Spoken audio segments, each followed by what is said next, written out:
தோள் கொடுத்து தடமாறும் போது தட்டி கேட்கும் தோழமையே என் நட்பு.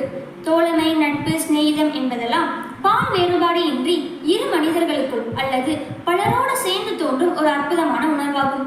உலகம் தோன்றிய போதே இந்த நட்பும் கட்டாயம் உருவாகியிருக்கும்.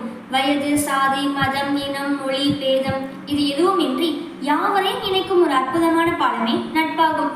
பார்க்கும் எல்லோரிடமும் நட்பு பாராட்டலாம். ஆனால் ஆத்மார்த்தமான இதயபூர்வமான தோழமை ஒரு சிலருடன் தான் ஏற்படும். நமது தனிப்பட்ட சிக்கல்களை கூட பகிர்ந்து கொள்ளும் உன்னதமான உணர்வு நட்புதான். இந்த உலகத்தில் எந்த இரத்த உறவும் இல்லாதவர்கள் கூட நட்பு இல்லாமல் இருந்ததில்லை. ஒரு மனிதனின் சிறந்த சொத்து அவர் சேர்க்கும் நட்பே ஆகும். ஆண் பெண் தோழமையில் இருவருமே எதிர்பாலினத்தை புரிந்து கொள்ள வாய்ப்பிருக்கிறது. இன்றைய சமூகத்தில் ஆணும் பெண்ணும் கொண்ட நட்பை இன்னும் ஏற்றுக்கொள்ளாத பழமைவாதிகள் தான் அதிகம். இதில் கல்வி கற்றவர் கல்லாதவர் என்ற பிரிவெல்லாம் கிடையாது. உண்மையை சொல்ல போனால் படித்தவர்களை விட படிக்காதவர்கள் தான் ஆண் பெண் தோழமையை நன்கு புரிந்து வைத்திருக்கிறார்கள். சங்க காலத்தில் கூட ஆண் பெண் தோழமை மிக அழகாக இருந்திருக்கிறது. எப்படி என்றால் ஔவையாரும் அதியமானும் கொண்ட நட்பு இருவரும் சேர்ந்து கவி பாடும் அளவு பால் வேறுபாடு இன்றி சிறந்ததாக இருந்தது. கிடைப்பதற்கரிய அருண் நெல்லிக்கனியை அவ்வை உண்பதற்காக கொடுத்தான் அதியமான். இதிலிருந்து நட்புக்காக எதையும் விட்டுக் கொடுக்கலாம் என்ற உயரிய பண்பு இங்கு வெளிப்படுகின்றது.